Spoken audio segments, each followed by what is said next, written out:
Thank you, Your Honor. May it please the court, Michael Stahl on behalf of Appellant Charles Walker. Your Honor, we have a number of issues to discuss today. We'll proceed through those in order.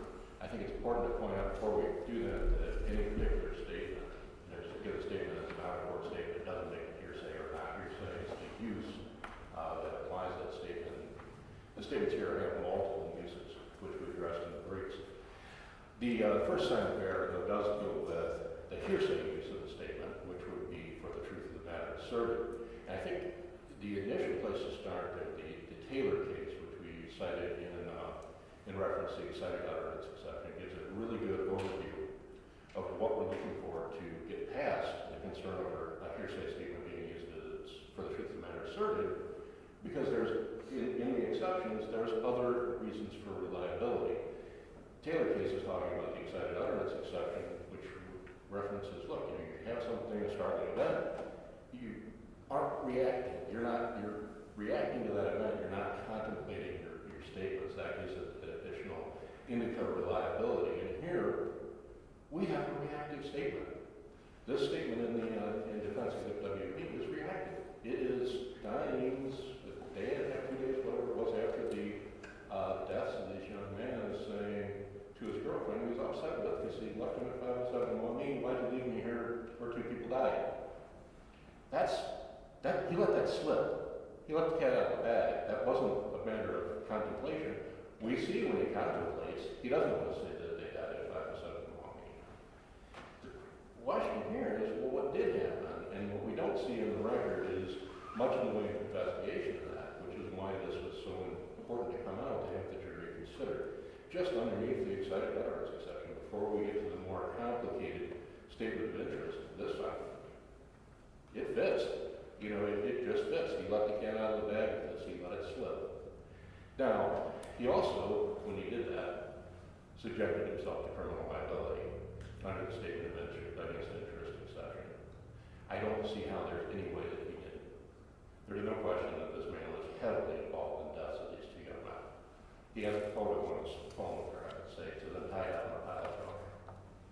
So you take that photo, you take that statement that they 2 kids died at 507 Milwaukee, you're pretty close to sufficient evidence for an aggravated murder conviction on complicity right there. So we don't have to go much further than that. We mentioned in the briefs that, look, even just not reporting a death, not reporting a body is a crime. There's still a crime. Why else would he say this unless it's what happened? And more than that, he's saying it, and the cases discuss this. Matter of fact, most of the cases discuss this in 2 different contexts. The relationship between the person that is making the statement. First, the relationship between Don Eames and the person he's making the statement to. That's his girlfriend. Close personal relationship. That is an additional indicator of credibility. The courts analyze that way in virtually all the cases that discuss that matter. The other aspect of the relationship that's important is the relationship between the declarant and the defendant. And here, there's no relationship. No evidence whatsoever that Don Eames and Charles Walker actually even knew each other. So there's no relationship there, and there's no conversation between them at the time this occurred. So we've got a statement that happens at least contemporaneously with an ongoing conspiracy of this case. Bodies haven't been found yet when the statement comes out. We have a statement that certainly can be used as evidence against Mr. Eames. It's not the sort of thing you just go around saying to people, yeah, you let them know 2 people died, right? You don't do that. Nobody does that. There's no new young people conversation that includes that kind of statement. Not when 2 people died 2 days before in that house, right? That's something for the jury to consider. They didn't get to consider that. Under the hearsay exceptions, it was attempts were made to bring it in, and it just didn't succeed.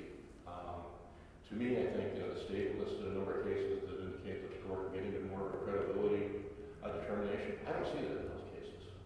I see United States versus Jones, which tells us, well, the relationship between the defendant and the declarant is very important to the analysis, because usually most of these cases are sons and daughters, mother's daughter, somebody close, a close friend, and usually the statement is coming out right before trial. And that's not what happened here. That's not what happened here at all. This happened months and months and months and months and months before, and it happened contemporaneously with the alleged offense. And the fact is, if those kids died at 5 or 7 Halloween, the charges against Charles Walker, the accusations did not happen. You know, somebody murdered them, but if they died at 5 or 7 Halloween, it wasn't Charles Walker. So the other issue with this is that statement and the other statements, including in the text messages about Cruz Garcia, telling him being the one taking the money, this statement, all of this is useful for purposes other than hearsay. You don't have to present it as a question of the truth of the matter asserted. You can enhance it to ask questions about it, and this was attempted to some extent. It wasn't perfect, I didn't think that. There's an ineffective assistance claim error for this, but there was an effort. Co-counsel's defense counsel asked Detective Kennedy, or Sergeant Kennedy, with this. You know, well, you got some information that people died at 507 Maumee, there's an objection, and the objection is sustained. Well, why can't he answer that? Why isn't that a valid area of cross-examination? It happened. No one's disputing that he said this. I don't even think anybody's disputing that this is the simplest explanation. Because what the state presented is something that's not simple. The state presented, we kidnapped these kids, we tied them up, we threw them on a pile of junk, and then we called Cruz Garcia, who then came and beat them up more, and then he called somebody else to come and take them away and apparently kill them, or not kill them, or do something else with them. And at this point, you have so many moving parts and so many people involved in this that it's hard to take seriously without more evidence than they have, because there isn't that much to support what happened. This isn't an overwhelming evidence case. We don't have any statements from Mr. Walker other than what came through Cruz Garcia, and I think it's fair to say that we can take that with a great salt. It's a man trying to get out of a murder. I don't blame him for saying all sorts of things. There's a jury instruction on that. Why can't we ask questions about it? And how can we say this is a fair trial without finding out what did the police do to run this down? I want to know, because I didn't see anything in the record here. I didn't see anything, frankly, discovered. I don't know what they did to try to figure this out, other than Detective Kennedy admitted, no, we don't have any evidence they left 507 Maumee alive. Well, then how do we get to a fair adjudication of the case without finding that out, or at least without having the jury know about that question? You know, even if this was admitted into evidence, I would think it would be a strong, I would be making a strong, I think, manifest weight argument regarding it. But here we didn't even get to that point. The jury didn't even get to know about it. So, you know, I think it may be a matter of overconfidence. When we talked about, in the briefs, we talked about the ineffective assistance of counsel. There was not a pretrial motion limiting on this. There was not a discussion. The judge even mentions that at some point. You know, the statement against interest is a pretty complicated area of law as far as hearsay arguments. It's tricky. It's confusing. You know, that's something that a judge, I think, would have benefited from seeing something more. But more than that, there were a lot of other ways of trying to advance this, and they weren't very consistently done. So I think that results in a problem, that results in a case where the jury, however this came about, did not get to fully evaluate the evidence in front of it. Now, there's an additional aspect to the testimony of Detective Marshak that I think is particularly concerning in this regard. Because had he not, you know, we can go through all this, it's one question if he doesn't comment on the evidence. But he did comment on the evidence. And he winds up saying, you know what? He gets questioned about the black Chevy that they see, which defense counsel wasn't able to bring up big questions about earlier. And he's asked whether he knows something to the fact whether he knows that Charles Walker did. All I know from the evidence in this case. Well, how can you say that and then not be asked questions about the evidence in the case that contradicts that? How can you not say, well, wait, you know you don't have physical evidence that they died at 507 Maumee. How can you say that's his car when one of the co-conspirators is saying they died at 507 Maumee? How did that happen? So, Your Honor, that's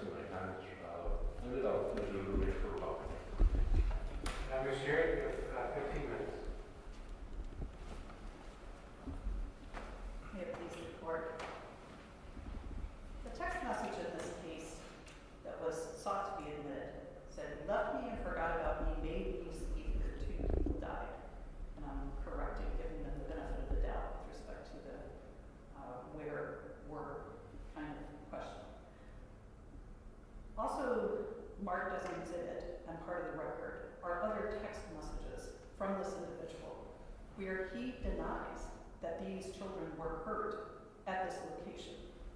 He is texting other people saying, these boys, and I'm substituting words because they're very hurtful, these boys were fine when they left this house. Nobody hurt them here. So that's one suggestion, that these are not entitled. Could you remind me, what does the record establish as it relates to the timing of those other text messages vis-a-vis this one, which is at 8:09 a.m.? Your Honor, I would have to go back. Is it after the 8:09? Is it after this one? I would have to check that because I don't want to mislead you. But it was. Does it matter? I'm sorry. Does it matter if it's after? I do not think that it does. No. If it's the next day, does the timing of it weigh in terms of what you're using is these other texts that undermine the credibility of the 8:09 one that Mr. Stahl says the trial court should rely on? From the state's point of view, the timing of those text messages relative to each other, it won't matter. Now, I recognize that Mr. Stahl has raised the argument that timing of this text message that he wanted to admit is critical because nobody knew about the deaths of the boys. Their bodies hadn't been discovered on December 6th. That argument, I think, is ignoring the obvious fact that there were other individuals who knew what had happened.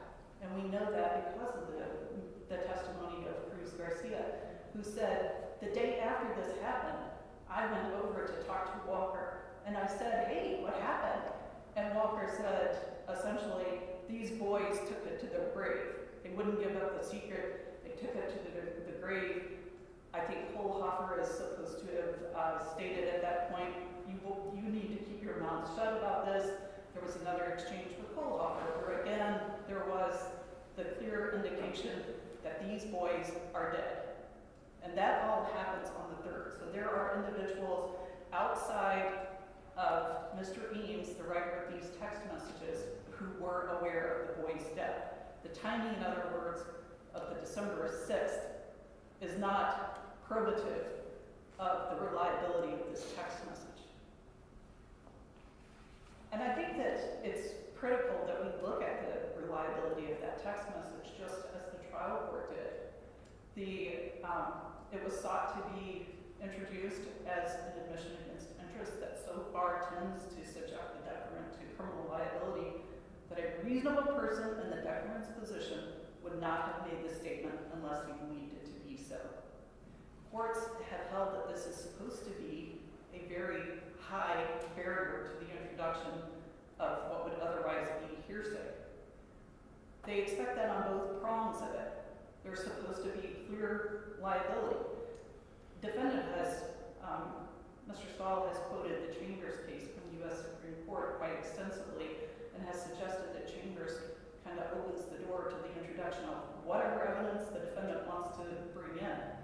But this is very different from Chambers. Here, the declarant, Don Eames, wasn't present, and he was available to be cross-examined in the Chambers case. And unlike the Chambers case, this is not one where the communication is in a very real sense self-incriminatory and unquestionably against interest. All he's saying, even if we took it for the truth of the matter, is these two kids died here. He's not incriminating himself. He's just suggesting that somebody else did. Now, there may be other things that incriminate him for sure, but that particular statement is not the admission against interest that would incur the automatic criminal liability. Now, there's been some suggestion that just the knowledge of the death is enough to be incriminating, that there's criminal liability under Revised Code 292122. That, of course, is a misdemeanor offense. I would suggest that the court should look at the so far tend to subject the individual to criminal liability, that a reasonable person in that declarant's position. So we're putting ourselves in the position of Don Eames, and we're asked to say, would a misdemeanor really subject us to criminal liability that's going to have any effect on what we're saying? And I would suggest that the answer to that is absolutely not. This is an individual who had bigger concerns than a misdemeanor under 29, 21, 22. The other issue that was raised in the first argument was whether the corroborating circumstances can be applied as the trial court did here. So in the trial court, the judge had arguments with respect to, she had these series of text messages and said they don't even line up. She recognized the inconsistency between these communications that Don Eames made. And then there was a lot of discussion about the evolving nature of Don Eames' statements. And at that point, the judge said, okay, this is not reliable at all. We're not going to allow this in. Now, there's been the statement that there is no authority that allows the court to do this. And in the state's brief, I cited, I think, 2 cases, one of which cited a different case, all of which clearly allows the court to evaluate the reliability of the out-of-court document. One was Bobo, and I believe that's a Fourth Circuit case. It cites McDonald, and then there was another case, Rasmussen. So in Bobo, we have the court saying, yeah, this stuff has to stay out because the declarant was convicted of a cocaine felony, and a stay of his sentence was revoked because he tested positive for cocaine in a urinalysis. That was enough to keep it out. In McDonald, the court, and again, I don't believe I cited that in my brief, but it was cited by Bobo. The court said the history of drug use by the declarant makes her inherently unreliable. Rasmussen again said it had a very long, detailed explanation of what the declarant had in his background. It mentioned 13 cases of false fraudulent entries on books, accounting books, civil tax liability with the recommendation of criminal prosecution, a history of converting his company's funds to his own use, previous lies to the witness at the trial. So clearly, courts look to the reliability of the declarant when they're assessing the admissibility of something that is said by someone who is not available for cross-examination. A big key part of the argument here today has been, wow, he said this to his girlfriend, somebody he was so comfortable with that he would only tell the truth. But we don't have him, we don't have his girlfriend, we really can't analyze that. And so that's the kind of safeguard that this high barrier to introduction is supposed to prevent. Or that's the kind of safeguard that the high barrier is intended to impose. The question of exactly what the corroborating evidence is at trial, I think is also worth noting here. We have, on the one hand, the inconsistency internally. We have also and by internally I mean the text messages from one recipient to another recipient. We also have the inconsistency with the testimony of Mr. Cruz, we call them in our brief, I think, PW, as well as Gingrich. All of whom were saying, these guys are fine when they leave the house. They're certainly walked out against their will, that's admitted, but they are fine. They're not dead when they're taken out of the house. And then we have the issue of the fact that there was testimony from a couple different people that the house itself was searched. The search occurred on December 9th, so 3 days after the text message. There's nothing in the house that would indicate that any kind of murder occurred there. And there was testimony as to a lack of, how do we know this? There was no odor of disinfectants or cleaners. There was no spot cleaning. The uncarpeted areas of the basement where the incident occurred, those were not swept. The place had been picked up, but it had not been cleaned. All of those weigh into the lack of reliability in this case. And those are perfectly legitimate justifications for exclusion of the single text message that is inconsistent with other text messages sent by this particular individual. With respect to the weight of the evidence at the trial, this case involves a fair amount of discussion of the motive for the murders in this case. And the timeline is pretty well laid out in the detective's testimony. There was a break-in of Cole Hoffer's house on November 1st before the gender reveal party. There was also testimony, there may have been some discussion as to whether this was welcome or not, but the police who actually responded said that Cole Hoffer clearly did not want the police to be there. They were called simply because there was an 11-year-old child at the house alone. Following that, there were break-ins of 2 other houses that I believe belonged to Mr. Cole Hoffer on Chase, one of which occurred on Halloween of 2022. And there was testimony that Cole Hoffer's own nephew stopped coming around at that point. His mother testified that she threw out all the boys. They weren't welcome anymore. And so to suggest that this was not sufficient motive is, I think, a little misleading and had altered the patterns of behavior for the individuals involved in this. His mother also testified that until late October, the relationship with the one victim, his legal initials are KP, was good. But after that, KP told his mother that he wanted to move because Cole Hoffer had threatened to burn down their house.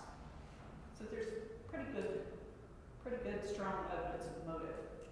There was also very clear, uncontroverted testimony as to the means of luring the children over to 507 Maumee. There was uncontroverted testimony as to their treatment when they arrived there. Again, we have the testimony of several people who said that the boys were fine when they left. And then I would suggest to the court that the one thing that has not been discussed is the testimony related to the cell tower locations. And when that is viewed in a pictorial form, I think it's quite compelling. You see a correspondence of movement that corroborates Cruz Garcia's testimony and his statements to police as to starting in Michigan, going to Oregon, winding up in the area of Maumee, and then returning back to the area of Chase. And then he immediately splits off and he's back in Oregon. There's an additional call, I believe, made to Gingrich around that 11 o'clock p.m. time that appears to be heading off an Oregon tower. And when you compare that with, you see the same confluence of movements that ultimately result in Cole Hoffer and Walker being present at Chase. There was considerable discussion in the trial court as to the question of whether the one cell phone pinging off of a cell tower could be relied on as being within the coverage of a particular, whether that tower included 507 Maumee, and that is the issue where the court said, okay, I've reviewed this, you've reviewed this, we know that the cell tower facing Maumee is the one that was used, and you can make of that whatever you wish. This court has recognized that manifest weight is something that receives, that the court will give a lot of deference to the trier of fact, and I would suggest that there is no basis for reversal on that point. If there are no questions, I'd ask that the court refer. Thank you. Mr. Stahl, 5 minutes remaining.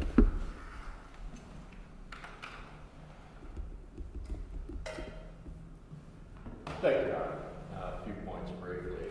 Initially, I addressed the conversation about Cruz Garcia's testimony, and once we learned that the young men were dead, supposedly. I have a little bit of an issue here, and I think I would ask the court to look carefully at that testimony. Indeed, Cruz Garcia does testify that he has an interaction with Charles Walker, as Ms. Jarrett indicated. However, Cruz Garcia then says, well, that's when I first started thinking that they might be dead. Later, after detectives visit Mr. Garcia, is when he contacts Brandon Kohlhofer.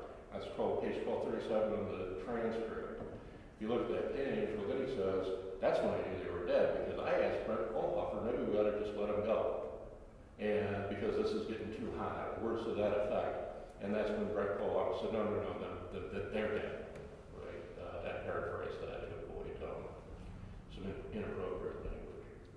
That happens after. That happened after Donnie's text message. That happened after the police detectives came and talked to Cruz Garcia. So that, how does Donnie know about this? I think it's still an open question.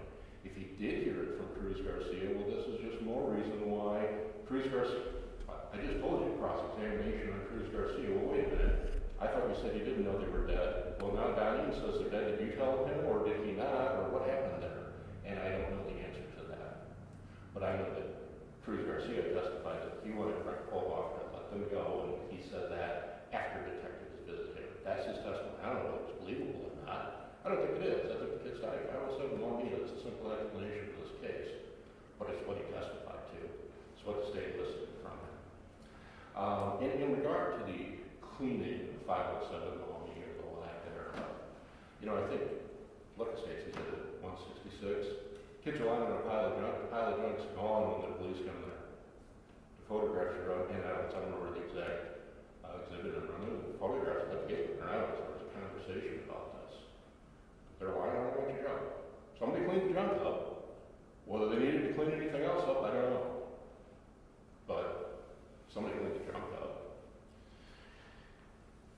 In regard to the cases getting into the credibility, I looked at all those cases carefully, and all of them I found had the similar pattern where we're talking about somebody coming forward right before trial, somebody that's got a close relationship with the defendant, somebody that's not going to testify, and then there's a concern that the statement itself is fabricated.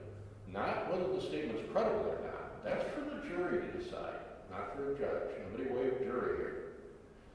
The question is whether the statement itself was fabricated. That's what the State versus Sumner discussed, which I cited, and so did the trial court. Chambers versus Mississippi, that's a statement. There was a confession of another person that the court didn't allow in specifically because of contradicting testimony. So I have a concern about those arguments. I think, the statute here, the rule is pointing that it's a reasonable person standard as far as whether you would make this statement at all. Not this person standard. In the briefs, I think Mr. Jarrett touched on this here too. In the briefs, there's commentary that, he's the sort of person that pistol butts people, so maybe you wouldn't care if there's a misdemeanor, or you wouldn't care about it. Well, it's not about Donnie subjectively. And that's supported by United States versus Jones, which is a Sixth Circuit case that the state side. They talk about that in United States versus Jones. So I think that doesn't fly. To me, I don't see how this doesn't subject him to criminal liability. I don't think you have to completely have a full confession. And this is unique in that aspect because this is actually more than a confession. Because if it's true that those two young men died at 507 Malmia, the entire story is under what Charles Walker is accused of didn't happen. Doesn't matter where he wrote the scar. And I'll tell you, there was an objection and a request for a mistrial on the testimony from Marshak about cell tower evidence. And first the judge sustained that and told the jury to disregard. So I'm going to challenge the characterization of that cell tower evidence. I think it's very dangerous evidence to apply that way. Agent White did not say that. So, in closing, one question. Yes, sir. The appellee responds that these statements in that text could mean something other than confession to the murder or a suggestion that the murder occurred at the